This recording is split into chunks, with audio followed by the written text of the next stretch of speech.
Hello friends, আজকে আমরা পেপারের সাহায্যে দুটো মজাদার টয় বানাতে চলেছি। আমাদের প্রথম টয়টা বানানোর জন্য আমরা দুটো ডিফারেন্ট কালারের পেপার নিয়ে নিয়েছি। তারপর আঠার সাহায্যে এই দুটো পেপারকে একসঙ্গে জুড়ে নিয়েছি। তারপর একটার উপর আরেকটা রেখে এইভাবে ফোল্ড করে নেবো। এটা আমরা শেষ পর্যন্ত পুরোটাকে আমরা ফোল্ড করে নিয়েছি। এরপর এর শেষের অংশটাতে আমরা আঠা লাগিয়ে নেবো। এটা আমাদের ভালোভাবে ফোল্ড করা হয়ে গেলে আমরা একটা পেপার নিচ্ছি, যার মধ্যে আমরা একটা ফেস ড্র করে রেখেছি। সেটাকে কাঁচির সাহায্যে আমরা ভালোভাবে কেটে দিচ্ছি। তারপর এটাকে আঠার সাহায্যে এর মধ্যে লাগিয়ে নিচ্ছি। এরম দুটো চোখের শেপ আমরা আগে দিয়ে ড্র করে রেখেছিলাম, সেটাকে এর মধ্যে লাগিয়ে দিচ্ছি। এরপর একটা রেড কালারের পেপার নিচ্ছি, সেটাকে আমরা কাঁচির সাহায্যে কিছুটা এইভাবে কেটে নিচ্ছি। এরপর এটাকে সামনের অংশে লাগিয়ে দিলে আমাদের এই পেপার স্নেকটা রেডি। তো ভিডিওটা যদি তোমাদের ভালো লাগে তবে লাইক করে দিয়ে চ্যানেলটাকে সাবস্ক্রাইব করে এবং কমেন্ট করে জানিও তোমাদের কেমন লাগছে এই ভিডিওটা। আমাদের 2 নম্বর টয়টা বানানোর জন্য আমরা একটা গ্রিন কালারের পেপারকে সার্কেল শেপে কেটে রেখেছি।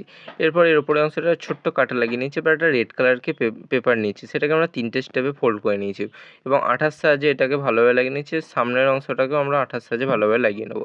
এরপর একটা পাইপকে আমরা এর মধ্যে ভালোভাবে লাগিয়ে নিচ্ছি। এটা আমাদের ভালোভাবে রেডি হয়ে গেলে এটাকে এর মধ্যে যে ছোটো কাঠটা লাগিয়ে রেখেছিলাম সেটার মধ্যে দিয়ে এটাকে আঠার সাহায্যে ভালোভাবে লাগিয়ে নেব। এবার একটা পেনের সাহায্যে এই লাল পেপারটাকে কিছুটা এরকম রোল করে নিচ্ছি। এরপর আগে দিয়ে আমরা দুটো চোখের শেপ ড্র করে রেখেছিলাম, সেটাকে এর উপরে লাগিয়ে দিচ্ছি। দিলেই কিন্তু আমাদের এই টয়টা রেডি হয়ে যাবে। তো ভিডিওটা কেমন লাগলো কমেন্ট করে জানিও, ভালো লাগলে লাইক করে দিও।